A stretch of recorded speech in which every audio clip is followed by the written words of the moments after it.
Java. Chaque jour un peu plus, y a le jazz qui s'installe. Alors la rage au cœur, la Java se fait la malle. Ses petites fesses en bataille sous sa jupe fendue. Elle écrase sa gauloise et s'en va dans la rue. Quand le jazz est là, la Java s'en va. Il y a de l'orage dans l'air, il y a de l'eau dans le gaz entre le jazz et la Java. Quand j'écoute PA, un solo de batterie, v'là la Java qui râle au nom de la patrie. Mais quand je crie bravo à l'accordéoniste, c'est le jazz qui m'engueule, me traitant de raciste. Quand le jazz est là, la Java s'en va. Il y a de l'orage dans l'air, il y a de l'eau dans le gaz entre le jazz et la Java. Pour moi, jazz et Java, c'est du pareil au même. Je me saoule à la Bastille et noirci à Harlem. Pour moi, jazz et Java, dans le fond, c'est tout comme le jazz dit go man, la Java dit go home. Quand le jazz est là, la Java s'en va.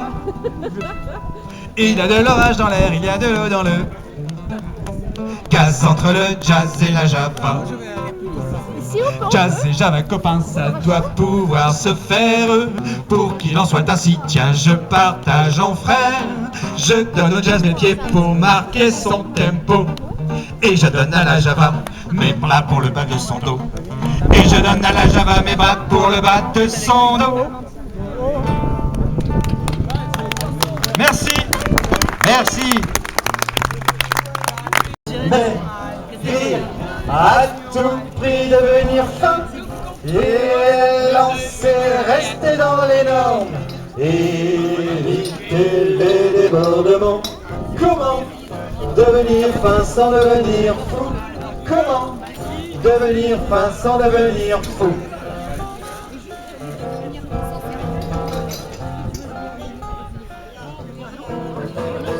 En chemise les jours de détente, on pouvait croire que j'étais le Mike Brandt, à qui tout allait, qui se souciait de rien.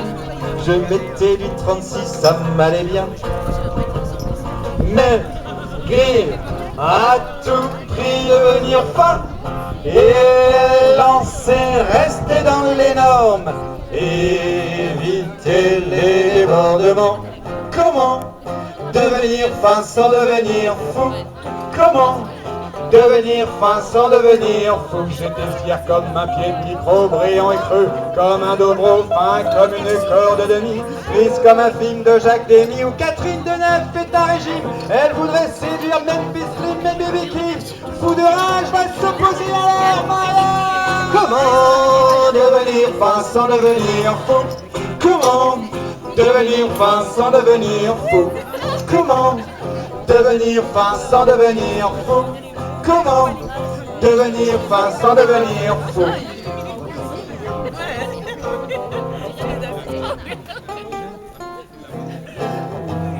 Je montrais mon corps d'Apollon, très à l'aise dans toutes les situations.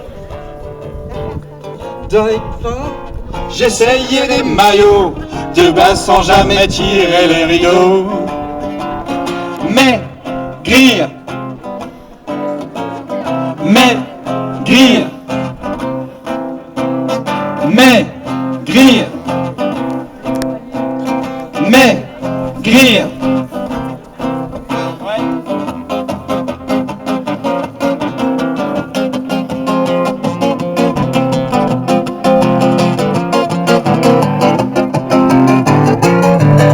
Voile sur les filles, barque sur les Nils. Je suis dans ta vie, je suis dans tes bras. Alexandra, Alexandra, Alexandrie, Alexandrie, Alexandrie où l'amour danse avec la nuit. J'ai plus l'appétit, comme Barracuda,